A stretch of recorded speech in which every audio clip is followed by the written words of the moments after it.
I'm Rick Kahler. Thanks for joining me.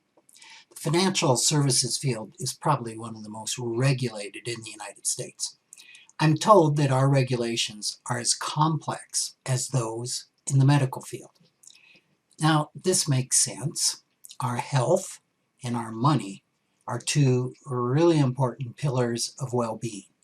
Preventing harm to either can be a matter of life and death. Regulations are intended to protect patients and financial consumers from negligent, unethical, fraudulent providers. That's what they do.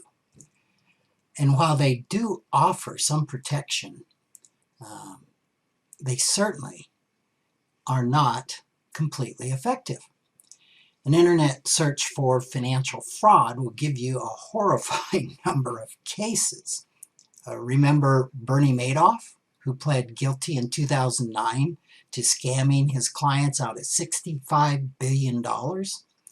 In the 3 years following, there was a 62% increase in financial fraud.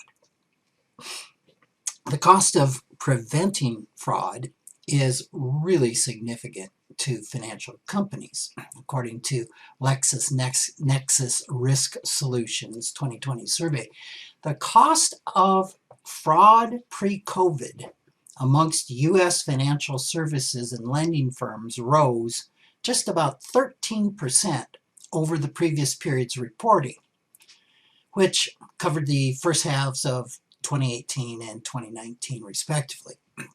For every dollar of fraud lost in the pre-COVID period, U.S. financial services and lending companies incurred an average of just under $4 in costs, up from just over $3 since the last edition of the survey.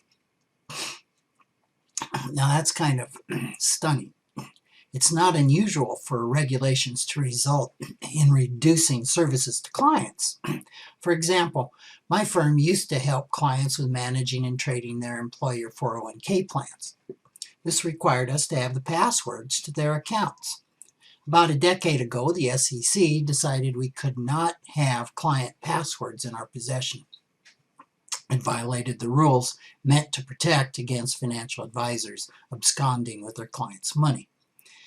Never mind that the millions of dollars clients may have placed with the same advisor in accounts over which they had direct access were perfectly okay. It's a little baffling. Another instance recently ended up in one advisor, known to me, abandoning a weekly video to all our clients updating the recent market effects on model portfolios. She was highlighting how one anonymous actual client portfolio was performing as compared to how hypothetical, which they call back-tested, portfolios were doing. Reporting on an actual rather than a hypothetical portfolio is a much better indication of true performance. Anybody can put together a portfolio today that's done really good over the last 10 years as you backtest it.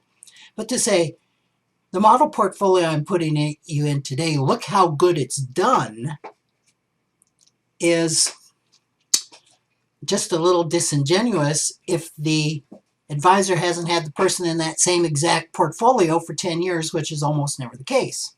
So going with an actual portfolio of a client and not giving their names and saying, here's what actually happened, is much more transparent, much more true. Many advisors don't report on actual portfolio performance because it's almost always worse than the hypothetical, than the current model being used. Now, while clients love the weekly reports, the advisor eventually abandoned them because the reporting and disclaimer rules were so complicated that fully complying with them was next to impossible. The advisor was left with the equivalent of switching from serving a delicious home-cooked meal to the equivalent of a prepackaged processed TV dinner. Her clients weren't happy, she wasn't happy, but the SEC was really happy because the clients were protected from the possibility that the advisor might dishonestly report fraudulent data. Instead, the clients got generic, meaningless data that really wasn't what they wanted. The SEC's regulations meant to protect the consumer are often so onerous that they prevent many independent advisors from giving the consumer the services they were hired to provide.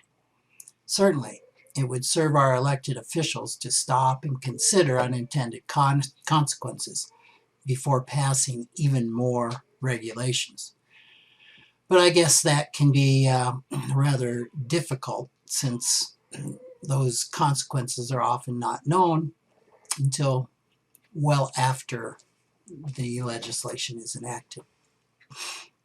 It's possible that many regulations meant to prevent fraud are more effective at burdening those who play by the rules and driving up costs for consumers than they are at dissuading those who are inherently immoral and corrupt from continuing to flagrantly bilk consumers out of billions. Maybe that's because legislating morality has never worked. So as a consumer, don't just assume that regulations alone will safeguard your finances. Instead, help protect yourself by using your own vigilance and common sense to find financial advisors who are ethical and trustworthy. Thanks for listening.